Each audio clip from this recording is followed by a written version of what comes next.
talk is what happened in Chicago? Okay? And it's not one of those things where what happens in Chicago stays in Chicago. To be honest, what happens in Chicago needs to go into the world. There is no doubt. This is not something that happens in isolation. And I'm going to tell you about the Parliament of World Religions. So put your seatbelt on, because it's been quite the journey for the last week. I still think I'm in somewhat of recovery. And for the first time ever, when you sang the song, when we sang the song Imagine, I teared up. I don't tear up with that song, even though it's actually my ringtone on my phone. But I teared up because the effect of being able to see 10,000 people from 200 countries, 80 different spiritual or organized ways of being in the world, there's nothing like that experience. And so imagining the world as one place and one people. And it said, imagine there's no countries and no religions too. I actually don't agree with that now.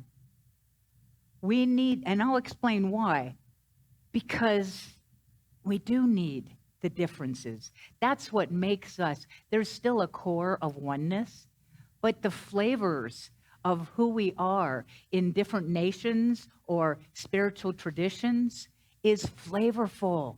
And it's to celebrate and to honor the differences instead of going, it's just this way or the one way, or you know what I'm saying? So that song, How Will I Know? I spoke about this last week because I could go into overwhelm really easily with 850 things that I could do in a week at the Parliament of World Religions. This is 300 pages of what to choose from, okay? 300 pages. I'm not kidding. That's why I did the talk last week. It was for me. It was about trust. Trusting that the universe, the divine within, is guiding and directing me. I basically have three things in the world that Spirit told me that it's gotten simpler. It used to be pay attention, trust, and say thank you. That's the PATTY acronym. P-A, pay attention, T, trust, T-Y, say thank you.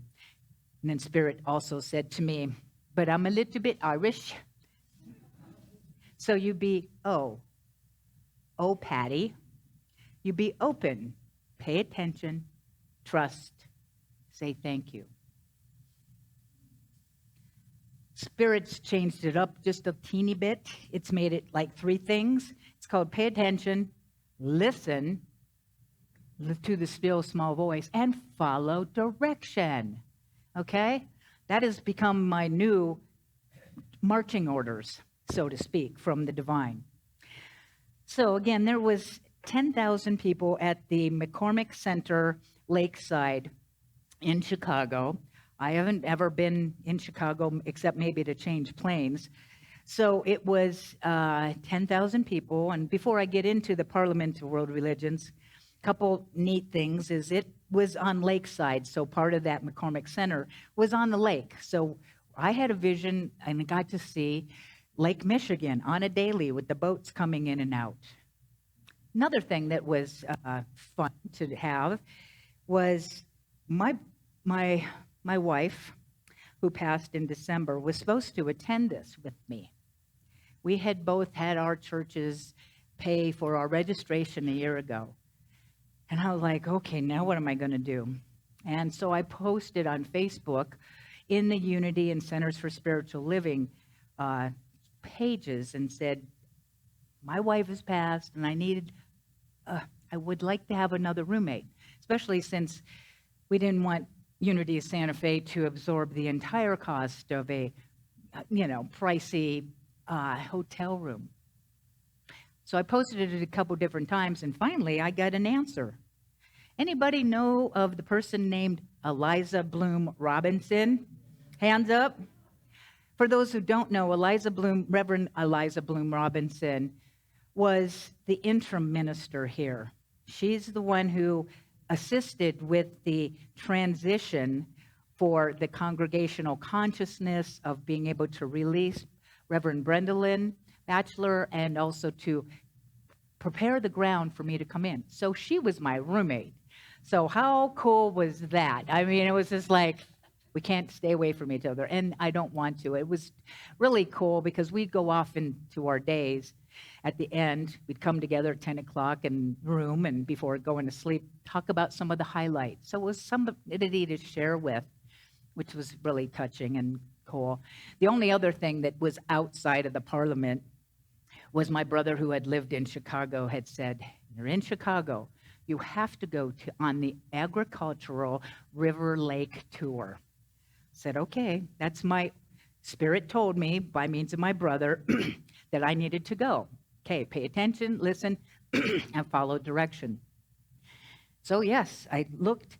There was one day we'd have sunshine, more sunshine. That was Wednesday. I checked the different things on Google. I said, all right, 1 o'clock. I'm paying the $42 and going on this tour. It was lovely to get out of the building, to be on the boat.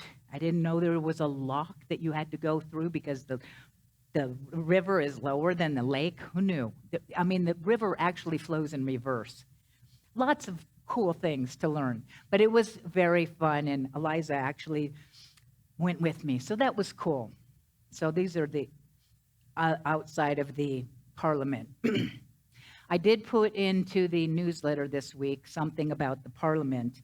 I'm going to share with you a couple things just from the 300-page book, which you are welcome to look at after the service to see what kind of fun I had this last week.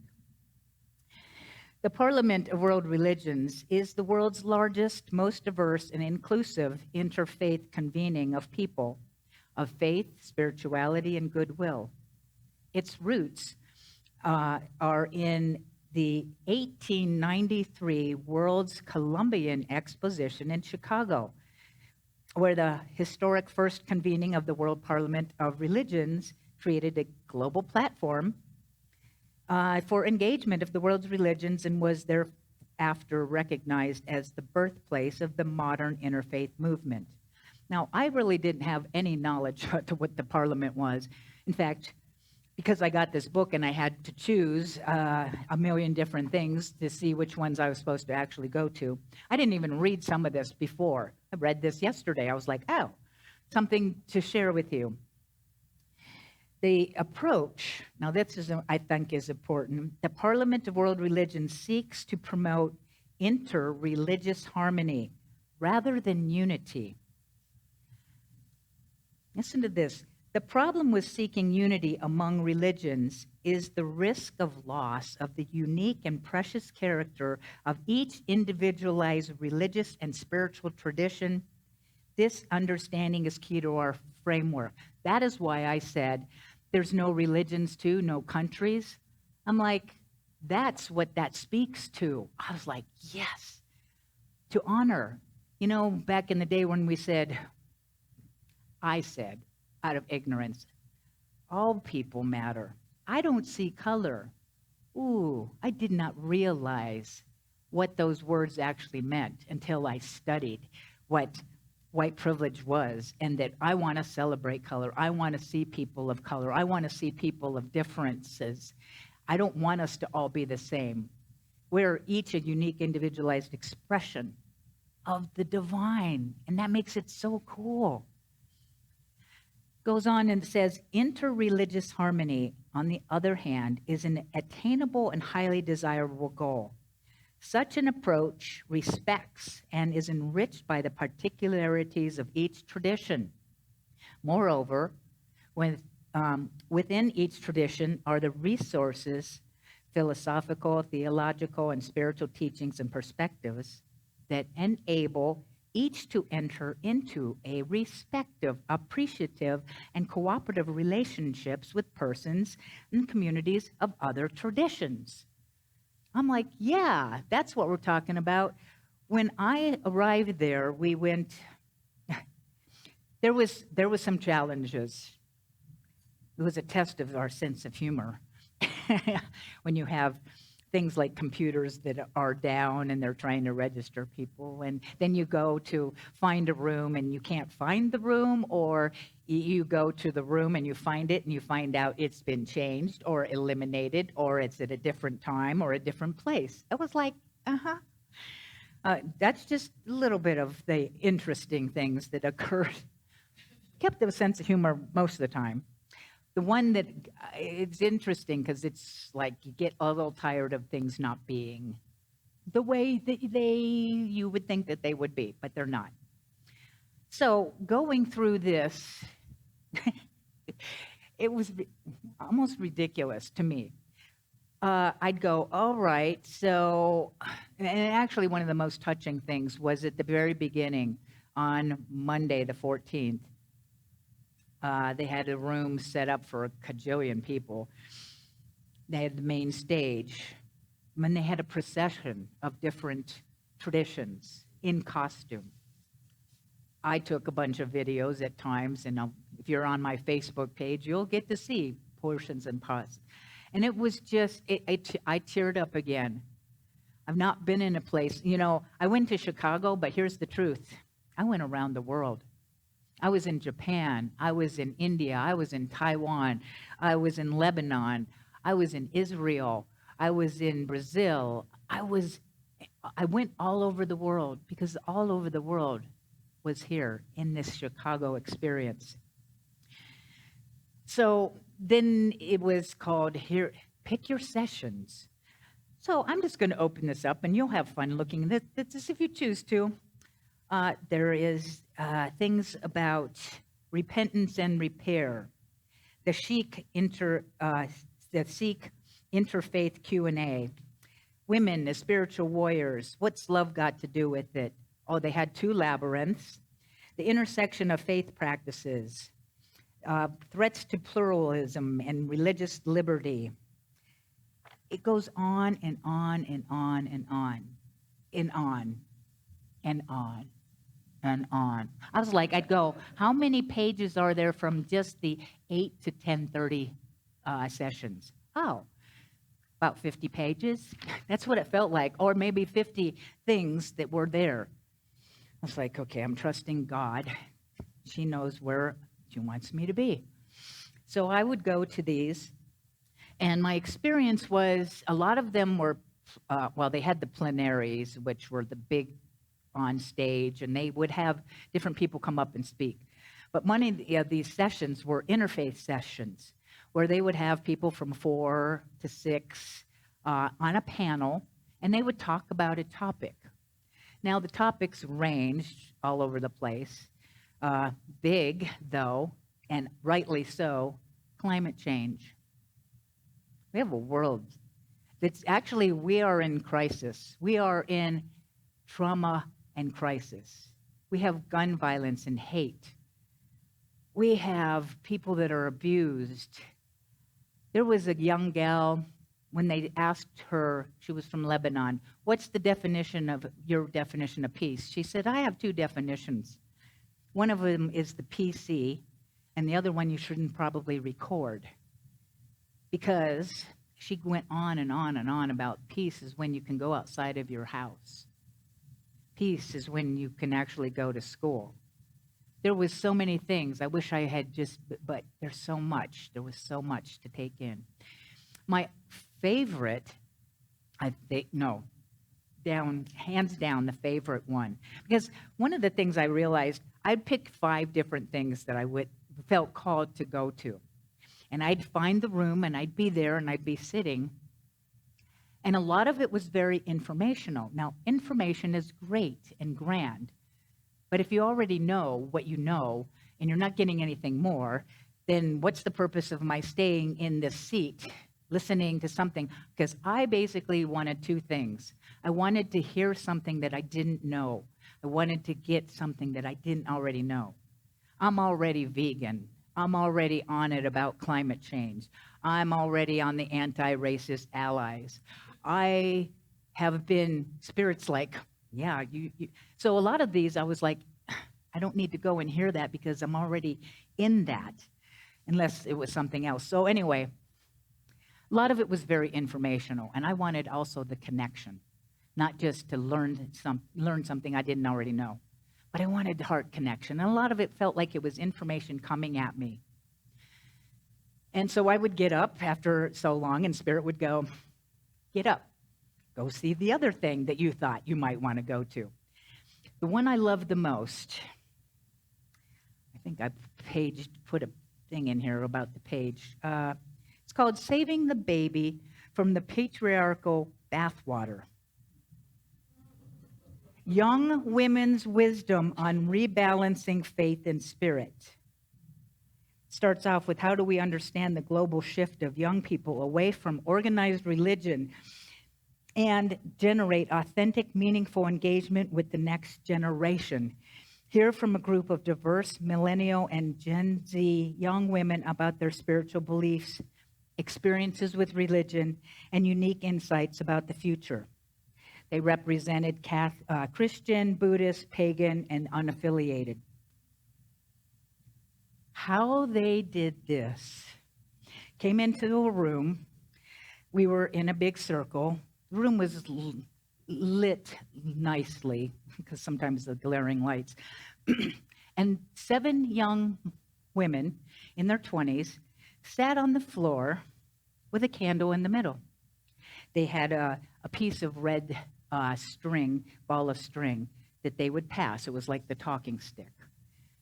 They had 2 questions that they were answering, and they were talking to each other. They weren't talking to us. We were observing.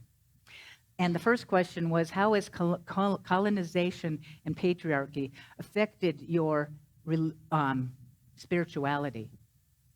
Each girl took that and spoke from her heart to the other girls in the thing about their experience. Passed it.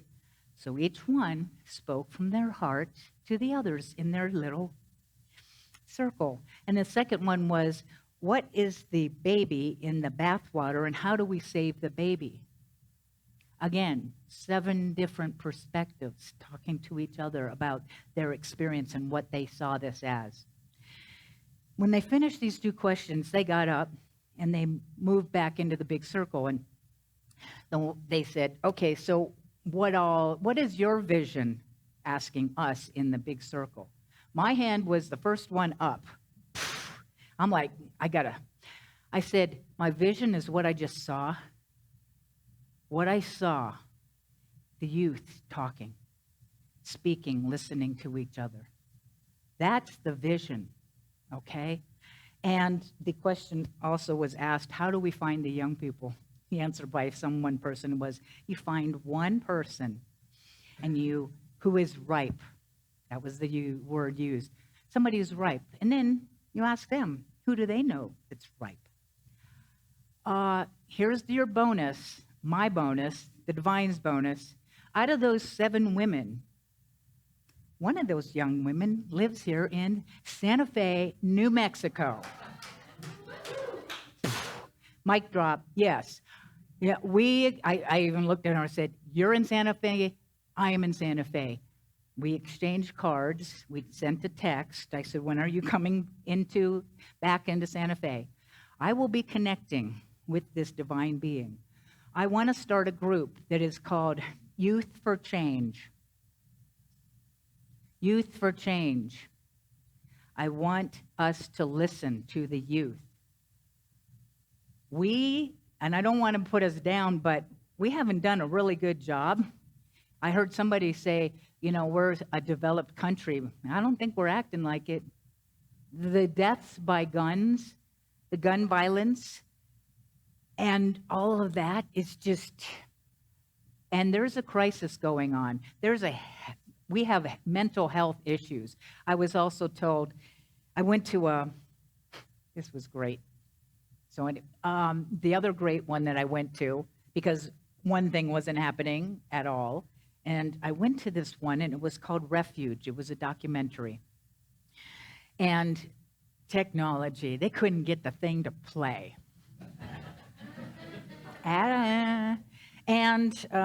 But the guy was filling in and talking about this. And then he was able to play like the trailer to it.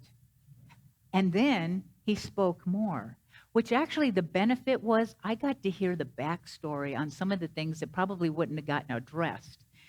I might be showing refuge here, but you can also pay a couple dollars on any of the places that you can get this. Refuge is about a leader in the KKK in Georgia, whose little 4-year-old also wore the hooded hoo-ha, right?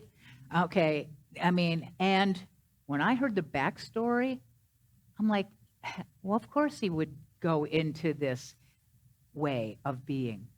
When you found out his history, his childhood, things that happened, it started in 9/11, and he was really against the Muslims. And he also was, I believe, in the Army or some air service. And his best friend got shot and died. And then he didn't get the attention from his father. And it was just an ongoing, I was just like, heck yeah. If I was in the same situation, you know what? You have the right circumstances. We can be just as, they said hate is not a political issue. Hate is a health issue. We have a lot of issues in our world. Our world is dying. We're in dire trouble. You know, we can go outside here in Santa Fe and see and be grateful for all the things that are happening that are wonderful. However, we're connected. We are so very connected.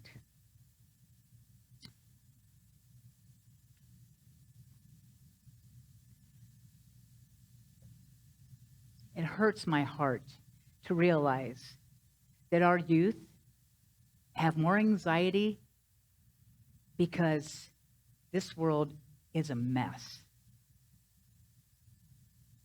Question is, what am I doing about it? Spirit has basically told me I cannot sit on the sidelines in any way, shape, or form. You know, when I hear about the water crisis, Maui, okay, I have been wearing aloha, praying for the folks in Maui. We have fires in Canada raging. We have a mass world that is dying. And the only thing that's going to save it is the individual actions that I take. And it starts with education and raising consciousness. Our mission statement here at Unity Santa Fe is raise consciousness. What is it that you don't know that you don't know?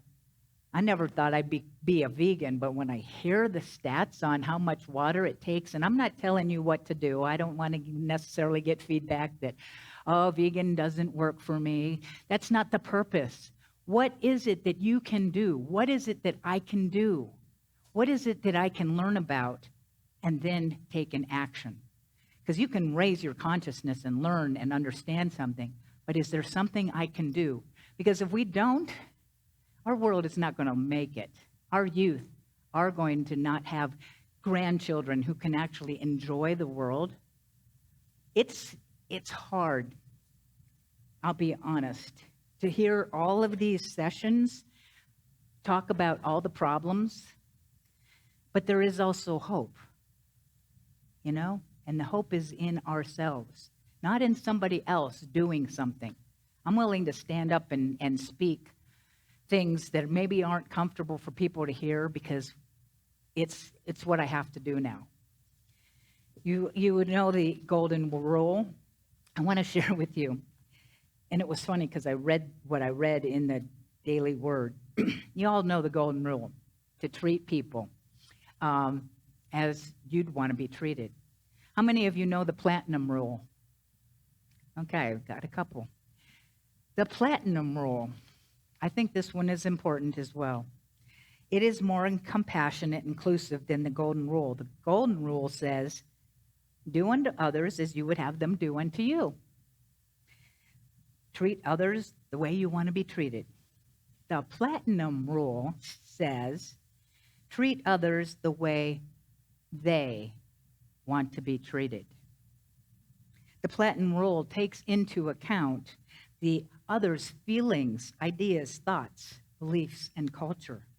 It shifts the focus of the relationships from this is what I want, so I'll give and do it to everyone else, to let me understand what they want, and then I will give them or do that for them. It's huge, this shift. The Platinum Rule requires us to be open to new ideas, experiences, perspectives, diverse ways of being in the world. It asks us to be genuinely interested in others and strive to make meaningful connections. It invites us to take action, not solely based on my desires and what I like, but to act in accordance with the desires of the other party, making a shift from the focus from our personal self to our broader self. This ideal can be applied in interpersonal relationships, group dynamics, and international relations alike. You know, some of my most touching moments that I remember were not in the sessions. I would get coffee from this one area, and Priscilla was the one who took my money. I asked people, "What's your name?" She had beautiful nails. Every day I'd see Priscilla. We'd chat a little bit. The last day, she wasn't going to be in the following day. We talked. She showed me pictures of her son. I asked her if I could give her a hug. Priscilla, this beautiful black woman, comes around the counter and we hug. Joffrey at the vending machine.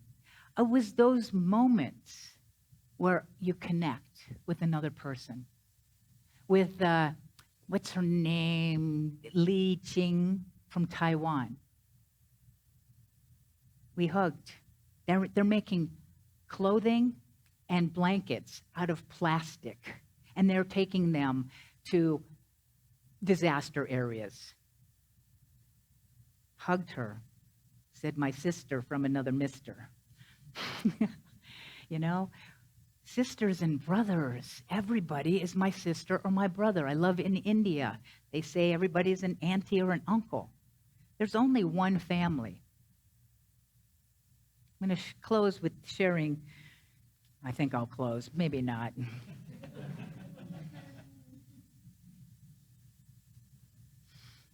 An anthropologist in Africa was studying the customs of an African tribe, and he was surrounded by children most of the days.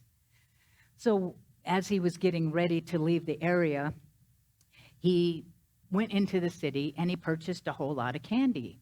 And he decided he was going to put the candy, all of this yummy candy and fruits and such, into this big basket. And he gathered the kids together. He said, "Okay, we're going to play a game." He goes, "See that basket over by that tree?" Because he had set it up and he had ribbons on it and such. He goes, "I'm going to have you all line up and I'm going to say, 'Ready, set, go.'" And then he goes, "But who here is a fast runner?" You are? You think you can win? Do you think you can win? Are you a fast runner? Yeah, I'm a fast runner. Okay, get lined up. When I say ready, set, go, you're going to race to the tree, and whoever gets there first gets to have the basket of candy and fruits. So they all line up, and he goes, "Ready, set, go."